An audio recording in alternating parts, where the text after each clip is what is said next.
Namaste. We welcome you in the online classes of Abhyuday Vidyasthini School. Today we will study the part 6 video of atoms and molecule, that is chapter 3 और topic हम पढ़ेंगे atoms कि atoms क्या होते हैं, उनकी properties क्या होती है. ठीक है. सबसे पहले हम एटम के बारे में थोड़ी सी हिस्ट्री देखते हैं. जॉन डेंटल नाम के जो साइंटिस्ट थे, उन्होंने एटम के बारे में सबसे पहले हमें बताया था. Was an English chemist, meteorologist and physicist. ठीक है. जो जॉन डेंटल थे वो कैसे थे? इंग्लिश केमिस्ट थे.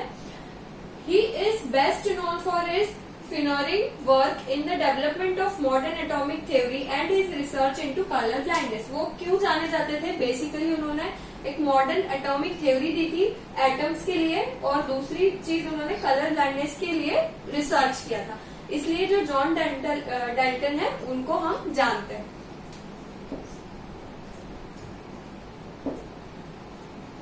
अब व्हाट इज एन एटम? एक एटम क्या होता है? ठीक है. हम प्रीवियसली पढ़ चुके हैं कि जो एटम है वो एक स्मॉलेस्ट पार्टिकल होता है जिससे कोई भी मैटर जो है वो मिलकर के बना हुआ होता है.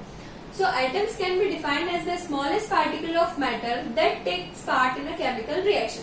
सो एटम एक ऐसा स्मॉलेस्ट पार्टिकल होता है किसी भी केमिकल रिएक्शन के लिए जो किसी केमिकल रिएक्शन में पार्टिसिपेट करते हैं. ठीक है. That smallest particle which participates in a chemical reaction is called atom. How big are atoms? अब एटम्स जो है वो कितने छोटे या कितने बड़े हो सकते हैं?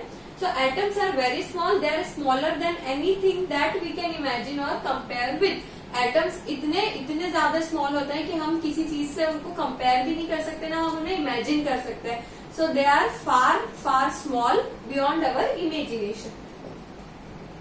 अब कैरेक्टर्स ऑफ एटम्स देखते हैं हम कि एक एटम जो है उसकी क्या प्रॉपर्टीज होती है, उसकी क्या कैरेक्टरिस्टिक्स होती है. So first, atom is the smallest particle of matter. किसी भी मैटर का जो स्मॉलेस्ट पार्टिकल होगा वो क्या होगा? Atom. Just like the bricks, वो मिलकर के एक रूम का फॉर्मेशन कर रही है, एक हाउस का, तो सबसे स्मॉलेस्ट यूनिट क्या हुई? Bricks. All elements are made up of tiny particles called atom. जो सारे एलिमेंट्स है वो किनसे मिलकर बने हुए होते हैं? कुछ छोटे छोटे टाइनी पार्टिकल्स से, जिन्हें हम क्या कहते हैं? Atom. Atoms are very small in size and cannot be seen through naked eyes. Atoms इतने छोटे होते हैं कि हम उन्हें अपनी naked eyes से नहीं देख सकते. They are visible under only microscopes. Atoms does not exist in free state in nature. Atoms जो है वो free state में नहीं पाए जाते नेचर में. मीन्स वो हमेशा combined state में ही पाए जाएंगे. But atoms takes part in a chemical reaction. But जो atom है वो किसमें पार्टिसिपेट करेंगे? केमिकल रिएक्शन में, और वो कंबाइन हो जाएंगे. The properties of a matter depend upon the characteristics of atom. अब जैसे कि हमने पहले कहा कि कोई भी मैटर जो है वो किनसे मिलकर बना है? Small particle that are called atoms. So उस मैटर की जो प्रॉपर्टी होंगी वो डायरेक्टली किससे रिलेटेड होंगी? उन एटम से जिनसे वो मिलकर के बना हुआ. Atoms are the building block of an element similar to a brick which combine together to make a building. ठीक है. अब जो एटम्स है वो क्या होंगे? बिल्डिंग ब्लॉक्स होंगे, जो मेन यूनिट्स होंगे छोटी छोटी, जिनसे मिलकर कोई भी एलिमेंट बना होगा. सिमिलरली जिस तरीके से जो ब्रिक्स है वो यूनाइट होकर के बिल्डिंग बनाती है. ठीक है. The size of atoms is indicated by its radius. जो एटम का साइज है वो हम किसके थ्रू इंडिकेट करते हैं? उसकी जो रेडियस होती है उससे. इन ancient time atoms was considered indivisible. पुराने टाइम में जो एंशिएंट थ्योरीज थी उनके अकॉर्डिंग जो एटम है उसको हम कैसे कंसीडर करते थे?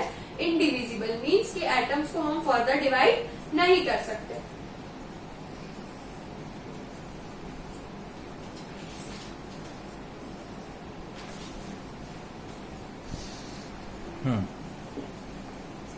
So now symbols of atoms of different elements. अब जो अलग अलग एलिमेंट्स होते हैं, हमने देखा कि एलिमेंट क्या होते हैं और वो कई सारे टाइप के होते हैं. So how we are going to indicate them, उनके क्या सिंबल्स होते हैं हम वो पढ़ते हैं. Symbols of some elements are formed from the first letter of the name and a letter appearing letter in the name. Symbols जो है वो किस तरीके से फॉर्म किए थे? जो फर्स्ट लेटर होता था उस एलिमेंट के नाम का, या तो वो यूज किया जाता था या फिर उसके साथ में जो लेटर मीन्स बाद में जो लेटर आने वाला होता है उसको भी हम साथ में यूज करते थे.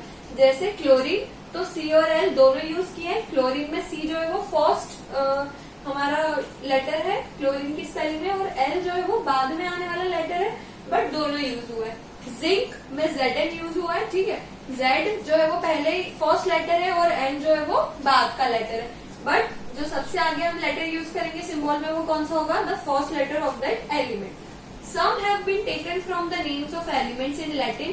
अब कुछ के नाम जो है वो लैटिन लैंग्वेज से भी लिए गए थे, या फिर जर्मन या फिर ग्रीक, ठीक है। जैसे iron is Fe from ferrum, sodium is Na from natrium, potassium is K from kalium, ठीक है। इस तरीके से एलिमेंट्स के जो सिंबल्स हैं उनका फॉर्मेशन हुआ। अब देखते हैं हम एटॉमिक मास। तो एटॉमिक मास क्या होगा, किसी भी एटम का जो मास होगा उसे हम कहेंगे एटॉमिक मास।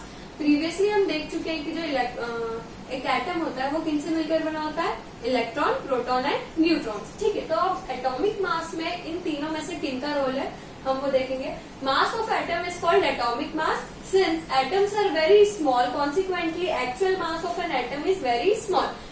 जो एटम है वो काफी छोटा होता है, तो ऑब्वियसली उसका जो मास होगा वो भी कैसा होगा, काफी ज्यादा स्मॉल होगा। For example, the actual mass of one atom of hydrogen is equal to 1.673 into 10 to the power 24 grams. This is equal to 0.000 and so on 1673 grams, ठीक है। हमने क्या बताया कि एक हाइड्रोजन एटम का जो मास है वो कितना है, 1.673 into 10 to the power 24 grams। सो ये किसके इक्वल हुआ, हमने 24 जीरोस लिए एंड उसको 10 to the power रेज कर दिया। To deal with such small number is very difficult. अब इतने छोटे नंबर से डील करना बहुत ज्यादा हमारे लिए डिफिकल्ट होता है। Thus for convenience relative atomic mass is use. तो हम कन्वीनियंस के लिए क्या करते हैं, उसका राउंडिंग ऑफ कर लेंगे या फिर जो रिलेटिव एटॉमिक मास है वो यूज करेंगे। जैसे 1.673 की जगह पर हम क्या यूज करेंगे, 1।